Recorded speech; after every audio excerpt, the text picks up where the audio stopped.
Bengali lab চ্যানেলে আপনাদের সকলকে স্বাগত। শুনছেন রবীন্দ্রনাথ ঠাকুরের যোগাযোগ উপন্যাস। আজ 10ম পর্ব। মধুসূদন আপিসে গিয়েই দেখলে খবর ভালো নয়। মাদ্রাজের এক বড় ব্যাংক ফেল করেছে, তাদের সঙ্গে এদের কারবার। তারপরে কানে এলো যে কোনো ডাইরেক্টরের অফিস থেকে কোনো কর্মচারী মধুসূদনের অজানিতে খাতাপত্র ঘাটাঘাটি করছে। এতদিন কেউ মধুসূদনকে সন্দেহ করতে সাহস করেনি। একজন যেই ধরিয়ে দিয়েছে, অমনি যেন একটা মন্ত্রশক্তি ছুটে এলো। বড় কাজে ছোট ত্রুটি ধরা সহজ। যারা মাতব্বর সেনাপতি, তারা কত খুচরো হাড়ের ভেতর দিয়ে মোটের ওপর মস্ত করেই যেতে। মধুসূদন বরাবর তেমনি যেতেই এসেছে, তাই বেছে বেছে খুচরো হয়ে কারো নজরে পড়েনি।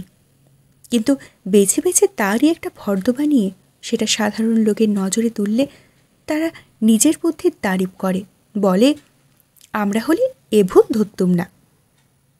কে তোমাদের বোঝাবে যে ফুটো নৌকো দিয়ে মধুসূদন পাড়ি দিয়েছে? নইলে পাড়ি দেওয়াই হতো না। আসল কথাটা এই হলো যে কোলেই পৌঁছল। আজ নৌকোটা ডাঙায় তুলে ফুটোওয়ালা বিচার করবার বেলায় যারা নিরাপদে এসেছে ঘাটে, তাদের গা শিউরে উঠল। এমনতর টুকরো সমালোচনা নিয়ে আনাড়িদের ধাঁধা লাগানো সহজ। সাধারণত আনাড়িদের সুবিধে এই যে তারা লাভ করতে চায়, বিচার করতে চায় না। কিন্তু যদি দৈবাৎ বিচার করতে বসে তবে মারাত্মক হয়ে ওঠে। এইসব বোকাদের ওপর মধুসূদনের নিরতিশয় অবজ্ঞা মিশ্রিত ক্রোধের উদয় হলো। কিন্তু বোকাদের যেখানে প্রাধান্য, সেখানে তাদের সঙ্গে রফা করা ছাড়া গতি নেই। জীর্ণময়ী মচমচ করে, দোলা ভাঙার ভয় দেখায়।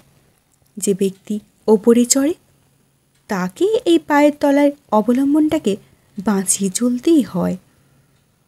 রাগ করে লাথি মারতে ইচ্ছে করে, তাতে মুশকিল আরও বারবারই কথা। শাবকের বিপদের সম্ভাবনা দেখলে সিংহিনী নিজের আহারের লোভ ভুলে যায়। ব্যবসা সম্বন্ধে মধুসূদনের সেই রকমই মনের অবস্থা। এ যে তার নিজের সৃষ্টি, এর প্রতি তার যে দরদ, সে প্রধানত টাকার দরদ নয়। যার রচনা শক্তি আছে, আপন রচনার মধ্যে সে নিজেকেই নিবিড় করে পায়। সেই পাওয়াটাই যখন বিপন্ন হয়ে ওঠে, তখন জীবনের আর সমস্ত সুখ দুঃখ কামনা তুচ্ছ হয়ে যায়। কুমু মধুসূদনকে কিছুদিন ধরে প্রবল টানে টেনেছিল, সেটা হঠাৎ আলগা হয়ে গেল। জীবনে ভালোবাসার প্রয়োজনটা মধুসূদন প্রৌঢ় বয়সে খুব জোরের সঙ্গে অনুভব করেছিল। এই উপসর্গ যখন অকালে দেখা দেয়, তখন উদ্দাম হয়েই ওঠে। মধুসূদনকে ধাক্কা কম লাগেনি, কিন্তু আজ তার বেদনা গেল কোথায়? নবীন ঘরে আসতেই মধুসূদন জিজ্ঞাসা করলে, আমার প্রাইভেট জমা খরচের খাতা বাইরের কোনো লোকের হাতে পড়েছে কি জানো? নবীন চমকে উঠল, বললে, সে কি কথা? তোমাকে খুঁজে বের করতে হবে খাতাঞ্চির ঘরে কেউ আনাগোনা করছে কিনা। রতিকান্ত বিশ্বাসী লোক, সে কি কখনো? তার অজান্তে মুহূর্তের সঙ্গে কেউ কথা চালাচালি করছে বলে সন্দেহের কারণ ঘটেছে। খুব সাবধানে খবরটা জানা চাই, কারা এর মধ্যে আছে। চাকর এসে খবর দিলে খাবার ঠান্ডা হয়ে যাচ্ছে। মধুসূদন সে কথায় মন না দিয়ে নবীনকে বললে, শীঘ্র আমার গাড়িটা তৈরি করে আনতে বলে দাও। নবীন বললে, খেয়ে বেরোবে না? রাত হয়ে এসেছে, বাইরেই খাবো, কাজ আছে। নবীন মাথা হেঁট করে ভাবতে ভাবতে বেরিয়ে এলে। সে যে কৌশল করেছিল ফেঁসে গেল বুঝি। হঠাৎ মধুসূদন নবীনকে ফিরে ডেকে বললে, এই চিঠিখানা কুমুকে দিয়ে এসো। নবীন দেখলে বিপ্রদাসের চিঠি, বুঝলে এই চিঠি আজ সকালেই এসেছে। সন্ধ্যাবেলায় নিজের হাতে কুমুকে দেবে বলে মধুসূদন রেখেছিল। এমনি করে প্রত্যেকবার মিলন উপলক্ষে একটা কিছু অর্ঘ্য হাতে করে আনবার ইচ্ছে। আজ আফিসের কাজে হঠাৎ তুফান উঠে তার এই আদরের আয়োজনটুকু গেল ডুবে। মাদ্রাজে যে ব্যাংক ফেল করেছে, সেটার উপরে সাধারণের নিশ্চিত আস্থা ছিল। তার সঙ্গে ঘোষাল কোম্পানির যে যোগ সম্বন্ধ অধ্যক্ষদের বা অংশীদারদের কারও মনে কিছুমাত্র সংশয় ছিল না। সেই কল বিগড়ে গেল। অমনি অনেকেই বলাবলি করতে আরম্ভ করলে যে আমরা গোড়া থেকেই ঠাউরে ছিলুম ইত্যাদি। সাংঘাতিক আঘাতের সময় ব্যবসাকে যখন একজোট করে রক্ষার চেষ্টা দরকার, সেই সময় পরাজয়ের সম্বন্ধে দোষারোপ প্রবল হয়ে ওঠে এবং যাদের প্রতি কাহারও ঈর্ষা আছে তাহাদেরকে অপদস্থ করবার চেষ্টায় টলমলে ব্যবসাটাকে কাত করে ফেলা হয়। সেই রকম চেষ্টা চলবে মধুসূদন তা বুঝেছিল। মাদ্রাজ ব্যাংকের বিপর্যয়ে ঘোষাল কোম্পানির লোকসানের পরিমাণটা যে কতটা দাঁড়াবে এখনও তা নিশ্চিত জানবার সময় হয়নি, কিন্তু মধুসূদনের প্রতিপত্তি নষ্ট করবার আয়োজনে এও যে একটা মশলা জোগাবে তাতে কোনো সন্দেহ ছিল না। যাই হোক, সময় খারাপ, এখন অন্য সব কথা ভুলে এইটাতেই মধুসূদনকে কোমর বাঁধতে হবে। রাত্রে মধুসূদনের সঙ্গে আলাপ হবার পর নবীন ফিরে এসে দেখলে কুমুর সঙ্গে মতির মা তখনও কথা চলছে। নবীন বললে, বৌরানী, তোমার দাদার চিঠি আছে। কুমু চমকে উঠে চিঠিখানা নিলে, খুলতে হাত কাঁপতে লাগলো। ভয় হলো হয়তো কিছু অপ্রিয় সংবাদ আছে, হয়তো এখন আশাই হবে না। খুব ধীরে ধীরে খাম খুলে পড়ে দেখলে একটু চুপ করে রইলে। মুখ দেখে মনে হলো যেন কোথায় ব্যথা বেজেছে। নবীন বলল, দাদা আজ বিকেলে 3টের সময় কলকাতায় এসেছেন। আজই এসেছেন? তা তো লিখেছেন 2-1 দিন পরে আসবার কথা ছিল, কিন্তু বিশেষ কারণে আগেই আসতে হলো। কুমু আর কিছু বললেন না। চিঠির শেষের দিকে ছিল একটু সেরে উঠলেই বিপ্রদাস কুমুকে দেখতে আসবে, সেজন্য কুমু যেন ব্যস্ত এবং উদ্বিগ্ন না হয়। এই কথাটাই আগের চিঠিতেও ছিল। কেন, কি হয়েছে? কুমু কি অপরাধ করেছে? এ যেন একরকম স্পষ্ট করেই বলা, তুমি আমাদের বাড়িতে এসো না। ইচ্ছে করলো মাটিতে লুটিয়ে পড়ে খানিকটা কেঁদে নেয়, কান্না চেপে পাথরের মতো শক্ত হয়ে বসে রইল। নবীন বুঝলে চিঠির মধ্যে একটা কি কঠিন মার আছে। কুমুর মুখ দেখে করুণায় ওর মন ব্যথিত হয়ে উঠল। বললে, বৌরানী, তার কাছে তো কালই তোমার যাওয়া চাই। না, আমি যাব না। যেমনি বলা অমনি আর থাকতে পারলে না, 2 হাত দিয়ে মুখ ঢেকে কেঁদে উঠল। মতির মা কোনো প্রশ্ন না করেই কুমুকে বুকের কাছে টেনে নিলে। কুমু রুদ্ধ কণ্ঠে বলে উঠলে, দাদা আমাকে যেতে বারণ করেছে। নবীন বললে, না না বৌরানী, তুমি নিশ্চয়ই ভুল বুঝেছ। কুমু খুব জোরে মাথা নেড়ে জানিয়ে দিলে যে সে একটুও ভুল বোঝেনি। নবীন বললে, তুমি কোথায় ভুল বুঝেছ বলবো? বিপ্রদাসবাবু মনে করেছেন আমার দাদা তোমাকে ওদের ওখানে যেতে দিতে চাইবেন না। চেষ্টা করতে গিয়ে পাছে তোমাকে অপমানিত হতে হয়, পাছে তুমি কষ্ট পাও, সেইটা বাঁচাবার জন্য তিনি নিজে থেকে তোমার রাস্তা সোজা করে দিয়েছেন। কুমু এক মুহূর্তে গভীর আরাম পেলে। তার ভিজে চোখের পল্লবে নবীনের মুখের দিকে তুলে স্নিগ্ধ দৃষ্টিতে চুপ করে বসে রইলে। নবীন কথাটা যে সম্পূর্ণ সত্য তাতে একটুও সন্দেহ রইল না। দাদার স্নেহকে ক্ষণকালের জন্য ভুল বুঝতে পেরেছে বলে নিজের ওপর ধিক্কার হলো। মনে খুব একটা জোর পেলে এখনই দাদার কাছে ছুটে না গিয়ে দাদার আসার জন্য সে অপেক্ষা করতে পারবে, সেই ভালো। মতির মা চিবুক ধরে কুমুর মুখ তুলে ধরে বললে, বাস রে, দাদার কথায় একটু আর হাওয়া লাগলেই একেবারে অভিমানের সমুদ্র উঠলে ওঠে। নবীন বললে, বৌরানী, কাল তাহলে তোমার যাবার আয়োজন করি গে? না, তার দরকার নেই। দরকার নেই তো কি? তোমার দরকার না থাকে তো আমার দরকার আছে বই কি। তোমার আবার কিসের দরকার? বাহ, আমার দাদাকে তোমার দাদা যা কিছু ঠাউরাবেন সেটা বুঝি অমনি শুয়ে যেতে হবে? আমার দাদার পক্ষ নিয়ে আমি লড়ব, তোমার কাছে হার মানতে পারবো না। কাল তোমাকে ওর কাছে যেতেই হবে। কুমু হাসতে লাগলো। বৌরা নিয়ে ঠাট্টার কথা নয়, আমাদের বাড়ির অপবাদে তোমার অগৌরব। এখন চোখে মুখে একটু জল দিয়ে এসো তো, খেতে যাবে। ম্যানেজার সাহেবের ওখানে দাদার আজ নিমন্ত্রণ।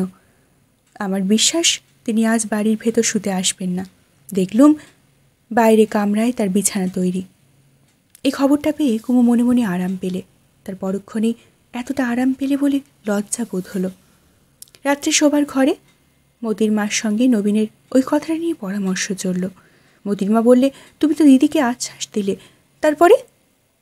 তারপর আবার কি? নবীনের যেমন কথা তেমনি কাজ, বৌরানীকে যেতেই হবে। তারপরে যা হয় তা হবে। নতুন গড়া রাজাদের পারিবারিক মর্যাদাবোধ খুবই উগ্র। এরা নিশ্চয়ই ঠিক করে আছেন যে বিবাহ করে নববধূ তার পূর্ব পদবীর চেয়ে অনেক ওপরে উঠেছে। অতএব বাপের বাড়ি বলে কোনো বালাই আছে এ কথা একেবারে ভুলে যাওয়াই সঙ্গত। এ অবস্থায় দুই দিক রক্ষা করা যদি অসম্ভব হয়, তবে একটা দিক তো রাখতেই হবে। সেই দিকটা যে কোনটা তা নবীন মনে মনে পাকা করে রাখলে সেখানে দাদার অধিকার চরম।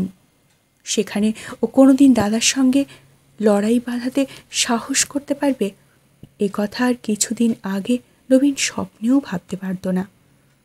স্বামী স্ত্রীতে পরামর্শ করে স্থির করল যে কাল সকালে কুমু একবার মাত্র বিপ্রদাসের সঙ্গে কিছুক্ষণের জন্য দেখা করে আসবে। এই প্রস্তাব মধুসূদনের কাছে করা হবে। যদি রাজি হয় এবং কুমুকে সেখানে পাঠানো হয়, তাহলে তারপরে সেখান থেকে 2-4 দিনের মধ্যে তাকে না ফেরাবার সঙ্গত কারণ বানানোটা শক্ত হবে না। মধুসূদন বাড়ি ফিরল অনেক রাতে, সঙ্গে একরাশ কাগজপত্রের বোঝা। নবীন উঁকি মেরে দেখলে মধুসূদন শুতে না গিয়ে চোখে চশমা এঁটে নীল পেন্সিল হাতে আবিষ্কারের ডেস্কে কোনো দলিল বা দাগ দিচ্ছে, নোট বইয়ের বা নোট নিচ্ছে। নবীন সাহস করে ঢুকেই বললে, দাদা, আমি কি তোমার কোনো কাজ করে দিতে পারি? মধুসূদন সংক্ষেপে বললে, না। ব্যবসার এই সংকটের অবস্থায় মধুসূদন সম্পূর্ণ নিজের আয়ত্তে করে নিতে চায়। সবটা তার একার চোখে প্রত্যক্ষ হওয়া দরকার। এ কাজে অন্যের দৃষ্টির সহায়তা নিতে গেলে নিজেকে দুর্বল করা হবে। নবীন কোনো কথা বলবার ছিদ্র না পেয়ে বেরিয়ে এলে।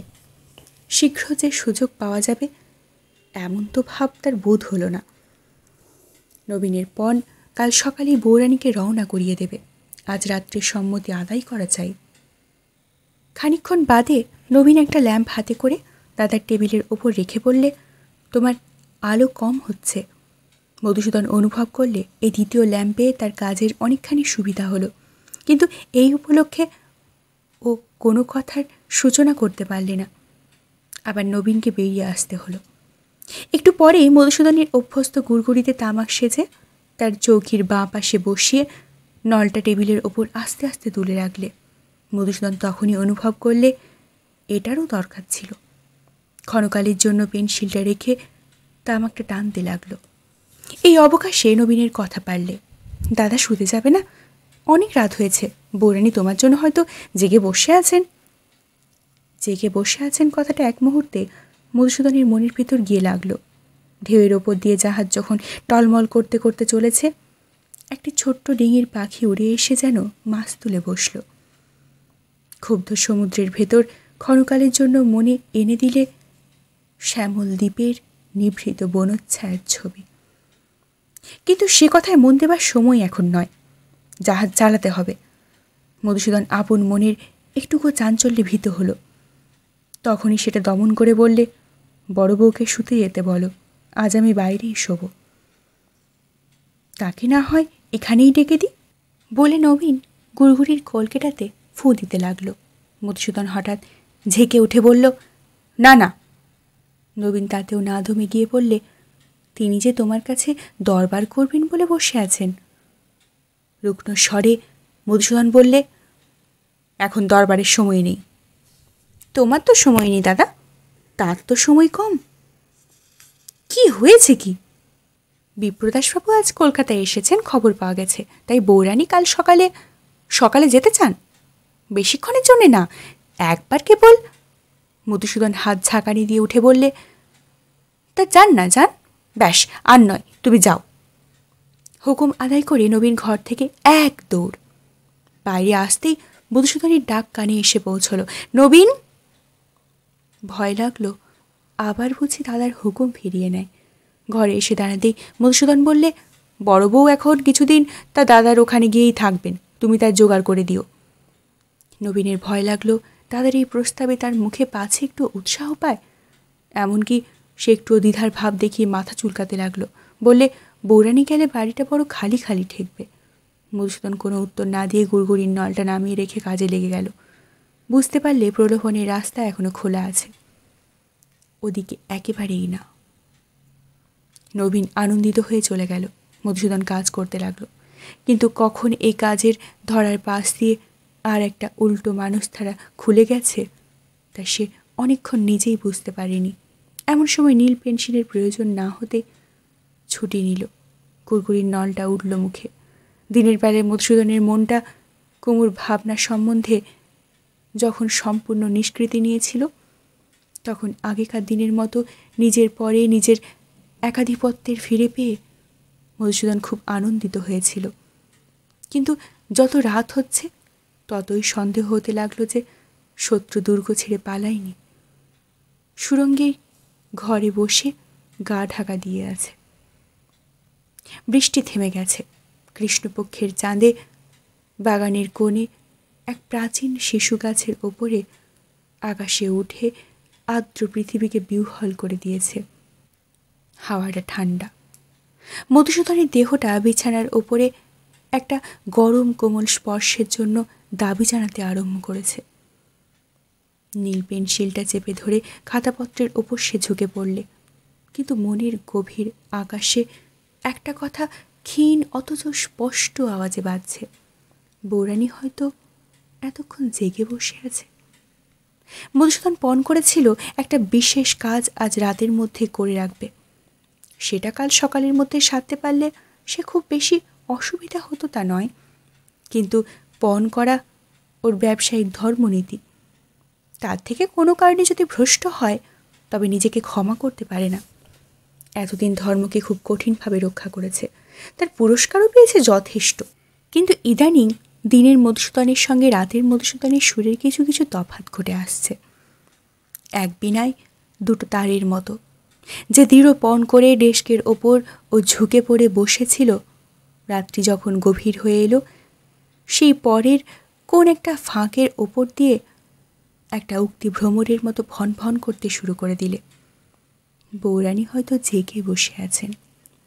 উঠে পড়ল, বাতি না নিভিয়ে কাগজপত্র যেমন ছিল তেমনিভাবেই রেখে চলল শোবার ঘরের দিকে। অন্তঃপুরে আঙিনা ঘেরা যে বারান্দা দিয়ে তেতলার ঘরের দিকে যেতে হয়, সেই বারান্দায় রেলিংয়ের ধারে শ্যামাসুন্দরী মেঝের ওপর বসে। চাঁদ তখন মধ্য আকাশে, তার আলো এসে তাকে ঘিরেছে। তাকে দেখাচ্ছে যেন কোন গল্পের বইয়ের ছবির মতো। অর্থাৎ সে যেন প্রতিদিনের মানুষ নয়, অতি নিকটের অতি পরিচয়ের কঠোর আবরণ থেকে যেন একটা দূরত্বের মধ্যে বেরিয়ে আসছে। সে জানত মধুসূদন এই পথ দিয়েই শোবার ঘরে যায়। সেই যাওয়া দৃশ্যটা ওর কাছে অতি তীব্র বেদনার, সেই জন্যই তার আকর্ষণটা এত প্রবল। কিন্তু শুধু হৃদয়টাকে ব্যর্থ বেদনায় বিদ্ধ করবার পাগলামি যে এই প্রতীক্ষার মধ্যে আছে তা নয়, এর মধ্যে একটা প্রত্যাশাও আছে। যদি ক্ষণকালের মধ্যে একটা কিছু ঘটে যায়, অসম্ভব কখন সম্ভব হয়ে যাবে, এই আশায় পথের ধারে জেগে থাকা। মধুসূদন ওর দিকে একবার কটাক্ষ করেই ওপরে চলে গেল। শ্যামাসুন্দরী নিজের ভাগ্যের ওপর রাগ করে রেলিং শক্ত করে ধরে তার উপরে মাথা ঢুকতে লাগলো। শোবার ঘরে গিয়ে মধুসূদন দেখে যে কুমু জেগে বসে নেই। ঘর অন্ধকার, নাবার ঘরের দরজা খোলা, অল্প একটু আলো আসছে।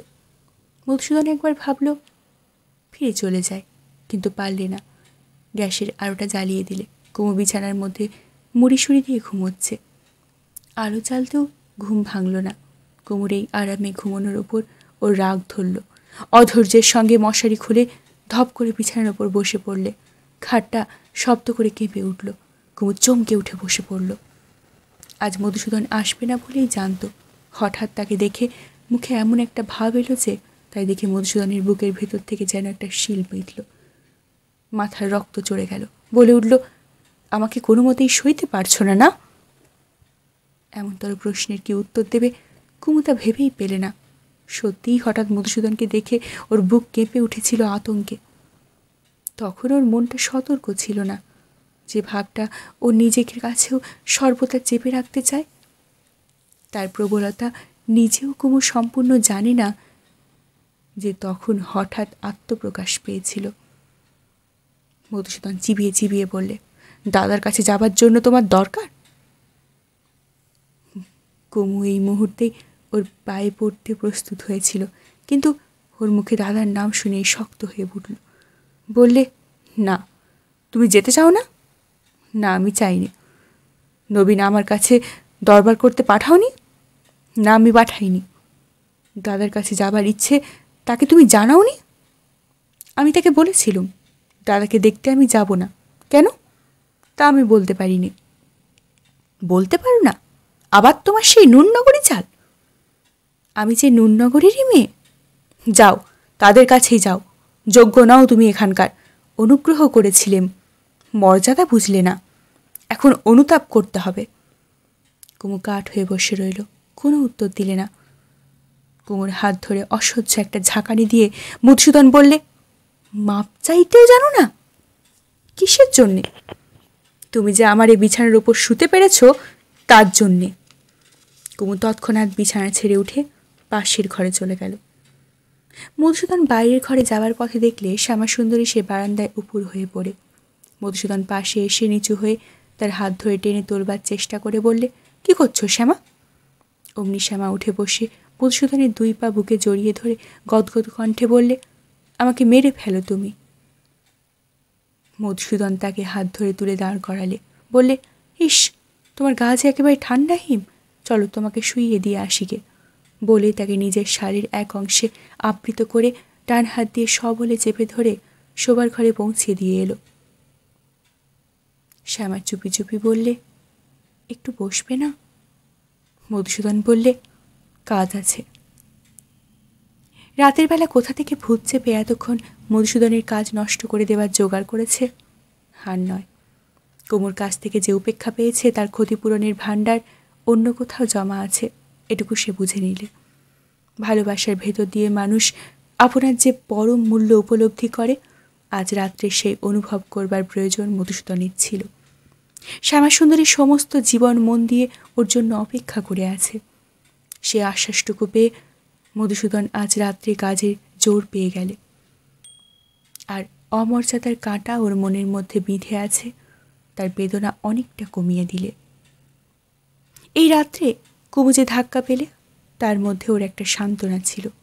যতবার মধুসূদন তাকে ভালোবাসা দেখিয়েছে ততবারই কুমুর মনের মধ্যে একটা টানাটানি এসেছে।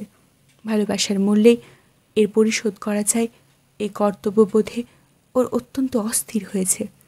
এ লড়াইয়ে কুমুর জেতবার কোনো আশা ছিল না, কিন্তু পরাভবটা কুশ্রী। সেটাকে কেবল চাপা দেবার জন্যই এতদিন কুমু প্রাণপণে চেষ্টা করেছে। কাল রাত্রে সেই চাপা দেওয়া পরাভাবটা এক মুহূর্ত সম্পূর্ণ ধরা পড়ে গেল। কুমুর অসতর্ক অবস্থায় মধুসূদন স্পষ্ট দেখতে পেয়েছে যে কুমুর সমস্ত প্রকৃতি মধুসূদনের প্রকৃতির বিরুদ্ধে। এইটা নিশ্চিত জানা হয়ে গেলে সে ভালো। তারপরে পরস্পরের যা কর্তব্য সেটা অকপটভাবে করা সম্ভব হবে। মধুসূদন ওকে কামনা করে, সেখানেই সমস্যা। ক্ষোভের সঙ্গে ওকে যে বর্জন করতে চায় সেখানেই সত্য। সত্যই মধুসূদনের বিছানায় শোবার অধিকার ওর নেই। শুয়ে ও কেবল ফাঁকি দিচ্ছে। এ বাড়িতে ওর যে পদ সেটা বিড়ম্বনা। আজ রাত্রে এই একটা স্বপ্ন বারবার কুমু মনে ধরেছে। কুমুকে নিয়ে মধুসূদনের কেন এত নির্বন্ধ? ও তো কথায় কথায় নূরনগরী চালের প্রসঙ্গ তুলে কুমুকে খোঁটা দিতে চায়। তার মানে কুমুর সঙ্গে ওদের একেবারে ধাতের তফাৎ, জাতের তফাৎ। কিন্তু মধুসূদন কেন তবে ওকে ভালোবাসা জানায়? এ কি কখনো সত্য ভালোবাসা হতে পারে? কুমু নিশ্চয়ই বিশ্বাস আজ মধুসূদন যাই মনে করুন না কেন, কুমুকে নিয়ে কখনোই ওর মন ভরতে পারে না। যত শীঘ্র মধুসূদন তা বোঝে ততই সকল পক্ষের মঙ্গল। নবীন কাল রাত্রে দাদার কাছ থেকে সম্মতি নিয়ে যত আনন্দ করে শুতে গেল, আর সকালে তার থেকে বড় কিছু বাকি রইল না। কাল রাত্রি তখন 2:30। মধুসূদন কাজ শেষ করে তখনই নবীনকে ডাকে পাঠিয়েছিল। হুকুম করলে যে কুমুদিনীকে বিপ্রদাসের ওইখানেই পাঠিয়ে দেওয়া হবে। যতদিন মধুসূদন না আপনি ডেকে পাঠায় ততদিন ফিরে আসবার কোনো দরকার নেই। নবীন বুঝলে এটা নির্বাসন দণ্ড। আঙিনা ঘেরা চৌকো বারান্দায় যে অংশে কাল রাত্রে মধুসূদনের সঙ্গে শ্যামার সাক্ষাৎ হয়েছিল, ঠিক তার বিপরীত দিকের বারান্দার সংলগ্নে নবীনের শোবার ঘর। তখন ওরা স্বামী স্ত্রী কুমুর সম্বন্ধেই আলোচনা করছিল।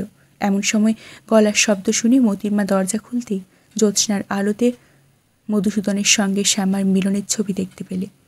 বুঝতে পারলে কুমুর ভাগ্যের জালে এই রাত্রের নিঃশব্দে আর একটা শক্ত গিঁট পড়ল। নবীনকে মোতির মা বললে, ঠিক এই সংকটের সময় কি দিদির চলে যাওয়াটা ভালো হচ্ছে? নবীন বললে, এতদিন তো বউরানী ছিলেন না, কাণ্ডটা তো এতদূর কখনোই এগোয়নি। বউরানী আছেন বলেই এটা হচ্ছে। কি বলো তুমি? বউরানী যে ঘুমন্ত ক্ষুধাকে জাগিয়েছেন, তার অন্ন জোগাতে পারেননি, তাই যে অনর্থপাত করতে বসেছে। আমি তো বলি এই সময়টায় ও দূরে থাকাই ভালো, তাতে আর কিছু না হোক অন্তত উনি শান্তিতে থাকতে পারবেন। তবে এটা কি এমনিভাবেই চলবে? যে আগুন নেভাবার কোনো উপায় নেই, সেটাকে আপনি জ্বলে ছাই হতে দেওয়া পর্যন্ত তাকিয়ে দেখতে হবে। পরদিন সকালে হাবলু সমস্তক্ষণ কুমুর সঙ্গে সঙ্গে ফিরলে। গুরুমশাই যখন পড়াবার জন্য ওকে বাইরে ডেকে পাঠালে, ও কুমুর দিকে চাইলে।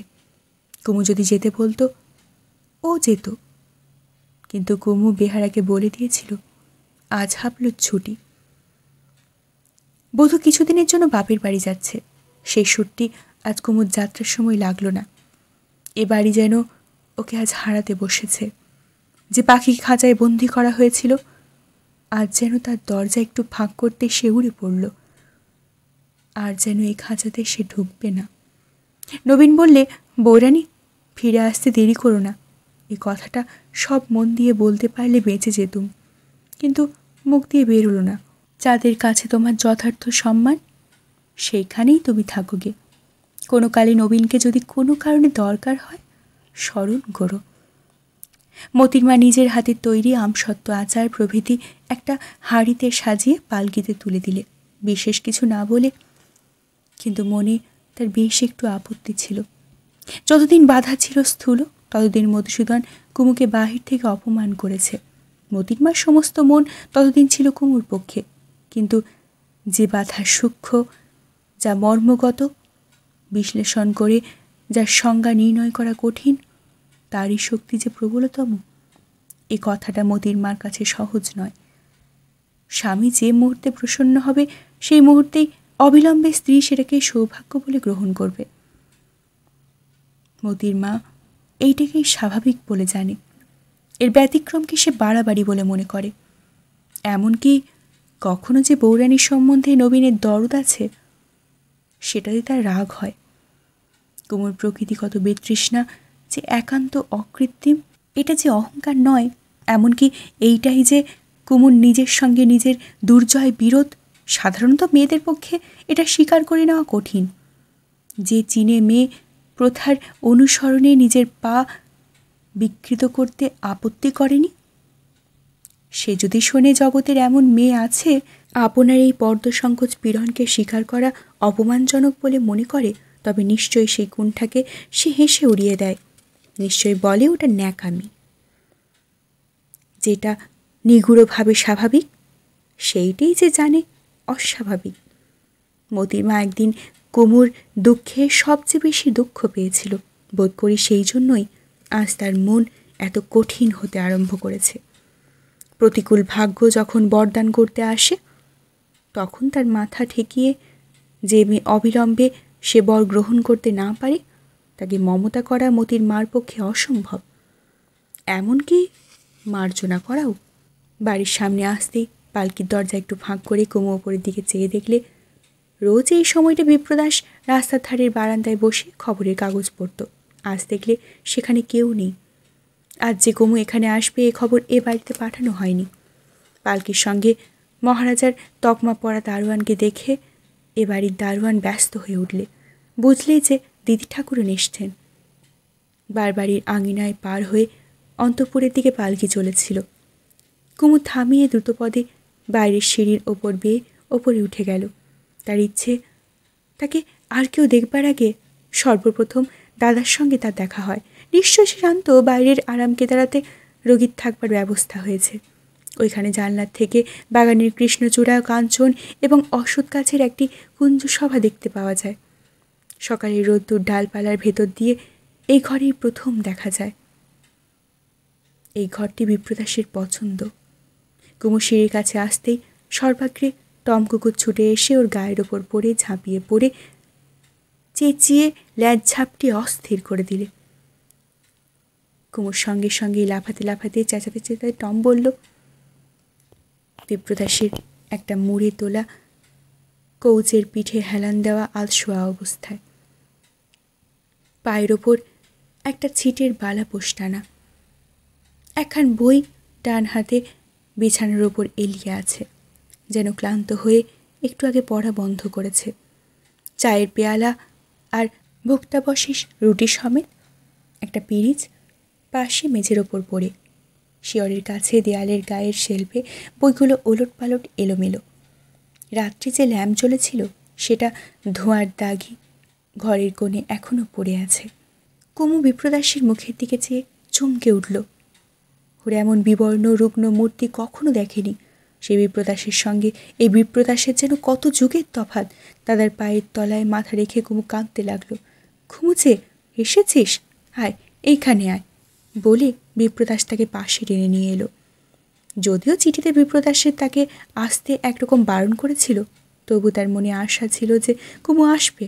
আসতে পেরেছে দেখে ওর মনে হলো তবে হয়তো কোনো বাধা নেই। তবে কুমুর পক্ষে তার ঘরকন্যা সহজ হয়ে গেছে। এদের পক্ষ থেকেই কুমুকে আনবার প্রস্তাব, পালকি ও লোক পাঠানোরই নিয়ম। কিন্তু তা না হওয়া সত্ত্বেও কুমু এলো। এটাতে ওর স্বাধীনতা কল্পনা করে নিলে ততটা মধুসূদনের ঘরে বিপ্রদাস একেবারেই প্রত্যাশা করেনি।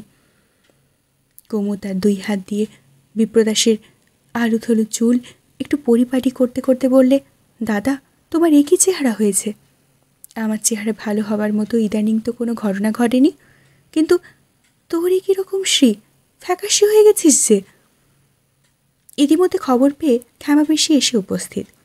সেই সঙ্গে দরজার কাছে একদল দাসী চাকর ভিড় করে জমা হলো। ক্ষেমাপিসিকে প্রণাম করতেই পিসি ওকে বুকে জড়িয়ে ধরে কপালে চুমু খেলে। দাস দাসীরা এসে প্রণাম করলে। সকলের সঙ্গে কুশল সম্ভাষণ হয়ে গেলে পর কুমু বললে, পিসি, দাদার চেহারা বড় খারাপ হয়ে গেছে। সাধে হয়েছে? তোমার হাতের সেবা না পেলে ওর দেহ যে কিছুতেই ভালো হতে চায় না। কতদিনের অভ্যেস। বিপ্রদাস বললে, পিসি, কুমুকে খেতে বলবে না? খাবে না তো কি, সেও কি বলতে হবে? ওদের পালকির বেহারা দারোয়ান সবাইকে বসিয়ে এসেছে, তাদের খাইয়ে দিয়ে আসিকে তোমরা দুজনে এখন গল্প করো, আমি চললুম। বিপ্রদাস ক্ষেমাপিসিকে ইশারা করে কাছে ডেকে এনে কানে কানে কিছু বলে দিলে। কুমু বুঝলে ওদের বাড়ির লোকদের কিভাবে বিদায় করতে হবে তারই পরামর্শ। এ পরামর্শের মধ্যে কুমু আজ অপরপক্ষ হয়ে উঠেছে। ওর কোনো মত নেই। ওর এটা একটু ভালো লাগলো না। কুমুও তার শোধ তুলতে বসল। এ বাড়িতে তার চিরকালের স্থানে ফিরে দখলের কাজ শুরু করে দিলে। প্রথমত দাদার খানসামা গোকুলকে ফিসফিস করে কি একটা হুকুম করলে। তারপরে লাগলো নিজের মনের মতো করে ঘর গোছাতে। বাইরের বারান্দায় সরিয়ে দিলে পিরিচ পেয়ালা, ল্যাম্প, খালি সোডা ওয়াটারের বোতল, একখানা বেদ ছেঁড়া চৌকি, গোটা কয়েক ময়লা তোয়ালে এবং গেঞ্জি। শেলফের ওপর বইগুলো ঠিকমতো সাজালে। দাদার হাতের কাছাকাছি একখানি টিপাই সরিয়ে এনে তার উপরে গুছিয়ে রাখলে পড়বার বই, কলমদান, ব্লটিং প্যাড, খাবার জলের কাঁচের সরাই আর গেলাস, ছোট্ট একটা আয়না এবং চিরুনি বুরুষ। ইতিমধ্যে গোকুল একটা পেতলের জগে গরম জল, একটা পেতলের চিলমিচ আর সাপ তোয়ালে পেতের মোড়ার ওপর এসে রাখলে। কিছুমাত্র সম্মতির অপেক্ষা না রেখে কুমু গরম জলে তোয়ালে ভিজিয়ে বিপ্রদাসের মুখ হাত ধুইয়ে মুছিয়ে দিলে। তার চুল আঁচড়িয়ে দিলে। বিপ্রদাস শিশুর মতো চুপ করে সহ্য করলে। এখন কি ওষুধ খাওয়াতে হবে এবং পথ্যের নিয়ম কি সমস্ত জেনে নিয়ে এমনভাবে গুছিয়ে বসলো যেন জীবনে আর কোথাও কোনো দায়িত্ব নেই। বিপ্রদাস মনে মনে ভাবতে লাগলো, এর অর্থটা কি? ভেবেছিল দেখা করতে এসেছে, আবার চলে যাবে, কিন্তু সেরকম ভাব তো নয়। শ্বশুরবাড়িতে কুমুর সম্বন্ধে কীরকম দাঁড়িয়েছে সেটা বিপ্রদাস জানতে চায়, কিন্তু স্পষ্ট করে প্রশ্ন করতে সংকোচ বোধ করে। কুমুর নিজের মুখে শুনবে এই আশা করেই রইল। কেবল আস্তে আস্তে একবার জিজ্ঞাসা করলে, আজ তোকে কখন যেতে হবে? কুমু বললে, আজ যেতে হবে না। বিপ্রদাস বিস্মিত হয়ে জিজ্ঞাসা করলে, এতে তোর শ্বশুরবাড়িতে কোনো আপত্তি নেই? না, আমার স্বামীর সম্মতি আছে। বিপ্রদাস চুপ করে রইল। কুমু ঘরের কোণে টেবিলটাতে একটা চাদর বিছিয়ে দিয়ে তার উপর ওষুধের শিশি, বোতল প্রভৃতি গুছিয়ে রাখল। খানিকক্ষণ পরই বিপ্রদাস জিজ্ঞাসা করলে, তোকে কি তবে কাল যেতে হবে? না, আমি এখন কিছুদিন তোমার সঙ্গে থাকব। টম কুকুরটা চৌকির নিচে শান্ত হয়ে নিদ্রার সাধনায় নিযুক্ত ছিল। কুমু তাকে আদর করে তার প্রীতি উচ্ছ্বাসকে অসঙ্গত করে তুললে। সে লাফিয়ে উঠে কুমুর কোলের ওপর দুপা তুলে কল ভাষায় উচ্চস্বরে আলাপ করতে আরম্ভ করে দিলে। বিপ্রদাস বুঝতে পারলে কুমু হঠাৎ একটা গোলমালটা সৃষ্টি করে তার পেছনে একটু আড়াল করছে আপনাকে। খানিক বাদে কুকুরের সঙ্গে খেলা বন্ধ করে কুমু মুখ তুলে বললে, দাদা, তোমার বার্লি খাবার সময় হয়েছে, এনে দিই? না, সময় হয়নি বলে কুমুকে ইশারা করে বিছানার পাশে চৌকিতে বসালে। আপনার হাতে হাত তুলে দিয়ে বললে, কুমু, আমার কাছে খুলে বল, কীরকম চলছে তোদের? তখনই কুমু বলতে পারলে না, মাথা নিচু করে বসে রইলে। দেখতে দেখতে মুখ হলো লাল। শিশুকালের মতো করে বিপ্রদাসের প্রশস্ত বুকের ওপর মুখ রেখে কেঁদে উঠল। বললে, দাদা, আমি সবই ভুল বুঝেছি, আমি কিচ্ছুই জানতুম না। বিপ্রদাস আস্তে আস্তে কুমুর মাথায় হাত বুলিয়ে দিতে লাগলে। খানিক বাদে বললে, আমি তোকে ঠিকমতো শিক্ষা দিতে পারিনি, মা থাকলে তোকে শ্বশুরবাড়ির জন্য প্রস্তুত করে দিতে পারতেন। কুমু বললে, আমি বরাবর কেবল তোমাদেরই জানি, এখান থেকে অন্য জায়গা যে এত বেশি তফাৎ তা আমি মনে জানতুম না। ছেলেবেলা থেকে আমি যা কিছু কল্পনা করেছি সব তোমাদেরই ছাঁচে, তাই মনে একটু ভয় হয়নি। মাকে অনেক সময় বাবার কষ্ট দিয়েছেন জানি, কিন্তু সে ছিল দুরন্তপনা। তার আঘাত বাইরে, ভেতরে নয়। এখানে সমস্তটাই অন্তরে অন্তরে আমার যেন অপমান। বিপ্রদাস কোনো কথা না বলে দীর্ঘ নিঃশ্বাস ফেলে চুপ করে বসে ভাবতে লাগল, মধুসূদন যে ওদের থেকে সম্পূর্ণ আর এক জগতের মানুষ তা সেই বিবাহ অনুষ্ঠানের আরম্ভ থেকেই বুঝতে পেরেছে। তার বিষম উদ্বেগ ও শরীরে যেন কোনো মতেই সুস্থ হয়ে উঠতে পারছে না। এই দিংনাগের স্থূল হস্তাবলে কুমুর উদ্ধার করবার মতো কোনো উপায় নেই। সকলের চেয়ে মুশকিল এই যে এই মানুষের কাছে ঋণী ওর সমস্ত সম্পত্তি বাঁধা। এই অপমানিত সম্বন্ধের ধাক্কা যে কুমুকেও লেগেছে। এতদিন রোগশয্যায় শুয়ে শুয়ে বিপ্রদাস কেবলই ভেবেছে মধুসূদন এই ঋণের সম্বন্ধ বন্ধন থেকে কেমন করে নিজেকে নিষ্কৃতি পাবে। ওর কলকাতায় আসবার ইচ্ছে ছিল না, পাছে কুমুর শ্বশুরবাড়ির সঙ্গে ওদের সহজ ব্যবহার অসম্ভব হয়। কুমুর ওপর ওর যে স্বাভাবিক স্নেহের অধিকার আছে, পাছে তা পদে পদে লাঞ্ছিত হতে থাকে। তাই ঠিক করেছিল নূরনগরেই বাস করবে। কলকাতায় আসতে বাধ্য হয়েছে অন্য কোনো মহাজনের কাছ থেকে ধার নেবার ব্যবস্থা করবে বলে। জানে যে এটা অত্যন্ত দুঃসাধ্য, তাই এর দুশ্চিন্তার বোঝা ওর বুকের ওপর চেপে বসে আছে। খানিক বাদে কুমু বিপ্রদাসের থেকে অন্যদিকে ঘাড় একটু মেকিয়ে বললে, আচ্ছা দাদা, স্বামীর পরে কোনো মতে মন প্রসন্ন করতে পারছি নে, এটা কি আমার পাপ? কুমু, তুই তো জানিস পাপ পুণ্য সম্বন্ধে আমার মতামত শাস্ত্রের সঙ্গে মেলে না। অন্যমনস্কভাবে কুমু একটা ছবিওয়ালা ইংরেজি মাসিক পত্রিকার পাতা উল্টাতে লাগলো। বিপ্রদাস বললে, ভিন্ন ভিন্ন মানুষের জীবন তার ঘটনা ও অবস্থার এতই ভিন্ন হতে পারে যে ভালো মন্দের সাধারণ নিয়ম অত্যন্ত পাকা করে বেঁধে দিলে অনেক সময় সেটা নিয়মই হয়, ধর্ম হয় না। কুমু মাসিক পত্রটার দিকে চোখ নিচু করে বললে, যেমন মীরাবাইয়ের জীবন। নিজের মধ্যে কর্তব্য অকর্তব্যের দ্বন্দ্ব যখনই কঠিন হয়ে উঠেছে, কুমু তখনই ভেবেছে মীরাবাইয়ের কথা। একান্ত মনে ইচ্ছা করেছে কেউ ওকে মীরাবাইয়ের আদর্শ ভালো করে বুঝিয়ে দিক। কুমু একটু চেষ্টা করে সংকোচ কাটিয়ে বলতে লাগলো, মীরাবাই আপনার যথার্থ স্বামীকে অন্তরের মধ্যে পেয়েছিলেন বলেই সমাজের স্বামীকে মন থেকে ছেড়ে দিতে পেরেছিলেন, কিন্তু সংসারটাকে ছাড়বার এত বড় অধিকার কি আমার আছে? বিপ্রদাস বললে, কুমু, তোর ঠাকুরকে তুই তো সমস্ত মন দিয়েই পেয়েছিস। একসময় তাই মনে করেছিলাম, কিন্তু যখন সংকটে পড়লুম তখন দেখি প্রাণ আমার কেমন শুকিয়ে গেছে। এত চেষ্টা করেছি, কিন্তু কিছুতেই তাকে যেন আমার কাছে সত্য করে তুলতে পারছি নে। আমার সবচেয়ে দুঃখ সেই। কুমু, মনের মধ্যে জোয়ার ভাটা খেলে, কিছু ভয় করিস নে, রাত্রির মাঝে মাঝে আসে, দিন তা বলে তো মরে না। যা পেয়েছিস তোর প্রাণের সঙ্গে তা এক হয়ে আছে। সেই আশীর্বাদ করো, তাকে যেন না হারাই। নির্দয় তিনি দুঃখ দেন, নিজেকে দেবেন বলেই। দাদা, আমার জন্য ভাবিয়ে তোমাকে ক্লান্ত করছি। কুমু, তোর শিশুকাল থেকে তোর জন্য ভাবা যে আমার অভ্যেস।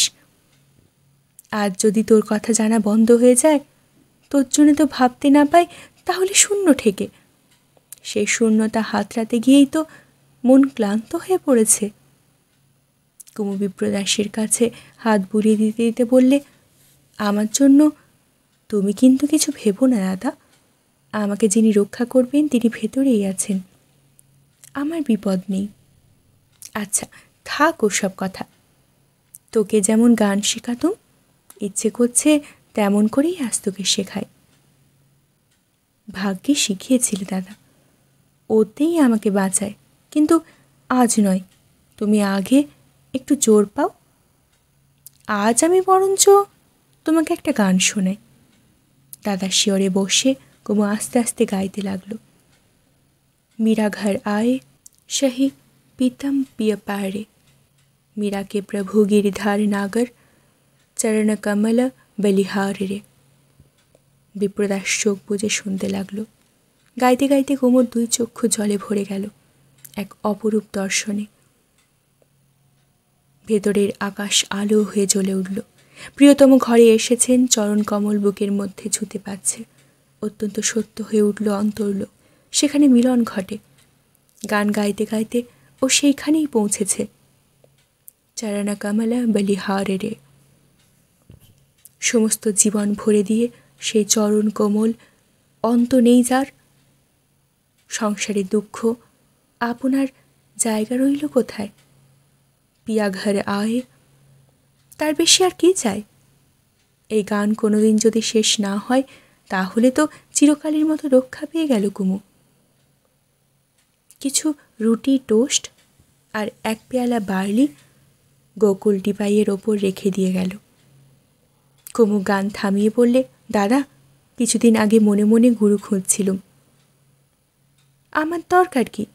তুমি যে আমাকে গানের মন্ত্র দিয়েছ। কুমু, আমাকে লজ্জা দিস নে। আমার মতো গুরু রাস্তাঘাটে মেলে, তারা অন্যকে যে মন্ত্র দেয় নিজে তার মানেই জানে না। কুমু, কতদিন এখানে থাকতে পারবি ঠিক করে বল তো দেখি। যতদিন না ডাক পড়ে। তুই এখানে আসতে চেয়েছিলি? না, আমি চাইনি। এর মানে কি? মানের কথা ভেবে লাভ নেই দাদা, চেষ্টা করলেও বুঝতে পারবে না। তোমার কাছে আসতে পেরেছি, এই যথেষ্ট। যতদিন থাকতে পারি সেই ভালো।